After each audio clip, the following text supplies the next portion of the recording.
क्या आप भी कम बजट होने की वजह से एक सस्ता पावर बैंक खरीद लेते हैं?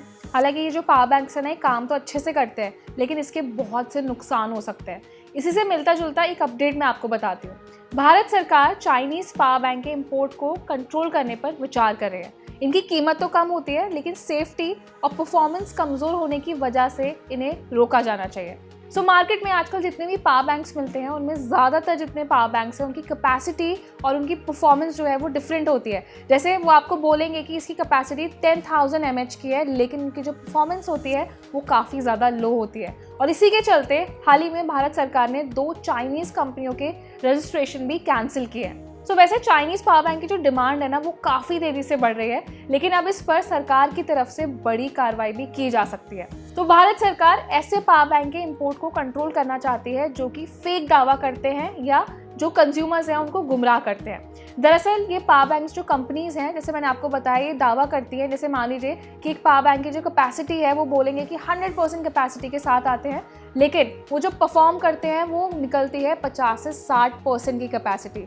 और जब टेस्टिंग की गई तो ऐसा देखा गया कि बहुत से ऐसे चाइनीज़ पावर बैंक्स हैं जो अपनी कैपेसिटी के लिहाज से काम नहीं करते हैं। और दावा ये भी किया जाता है कि आप एक बार उस पावर बैंक से 2 बार स्मार्टफोन्स को चार्ज कर सकते हैं, लेकिन जब उन पावर बैंक्स को फुली चार्ज किया गया तो एक बार ही एक साइकिल को चार्ज किया जा रहा था, या किसी भी स्मार्टफोन को बस एक बार ही चार्ज किया जा सकता था। तो ये खबर इस टाइम बहुत ज़्यादा चर्चा में है जब से भारत सरकार एक्शन मोड में आई है। और इससे आपको ये सीखना चाहिए या अलर्ट हो जाना चाहिए कि अगर आप कम बजट की वजह से कोई भी लोकल पावर बैंक खरीद लेते हैं ना, तो ऐसे काम आप मत करिए, क्योंकि इससे आपका स्मार्टफोन खराब हो सकता है, स्मार्टफोन की बैटरी हेल्थ इफेक्ट हो सकती है।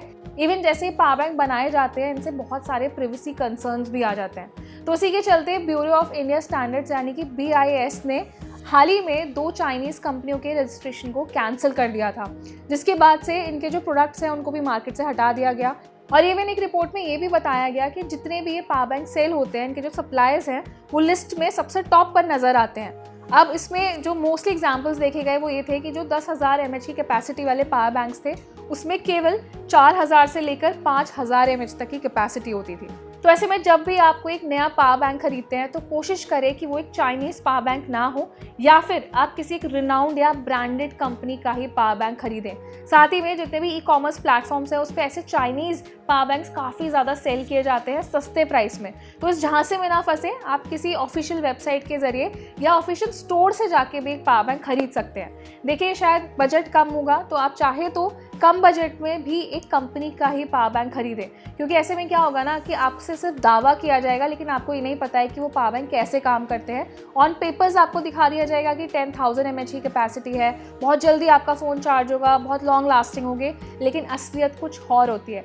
और अभी तो सिर्फ 2 कंपनीज़ का नाम आया है, आगे आने वाले टाइम में जब प्रॉपर टेस्टिंग की जाएगी तो उसमें और भी कंपनी शामिल हो सकती है। तो अगर आपका बजट कम है तो आप थोड़ा वेट कर लें, तो आप कोशिश करिए कि अच्छे ब्रांड का और एक ऑफिशियल सोर्स के ज़रिए एक पावर बैंक खरीदें। तो आपके आसपास जितने भी लोग हैं ना जो चाइनीज़ पावर बैंक का इस्तेमाल करते हैं, उनको अवेयर करने के लिए वीडियो उनके साथ ज़रूर शेयर करें। साथ ही अपना एक ओपिनियन भी हमें कमेंट सेक्शन में बताएं, और ऐसे ही टेक रिलेटेड इंटरेस्टिंग वीडियोज़ के लिए हमारे चैनल को सब्सक्राइब ज़रूर करें।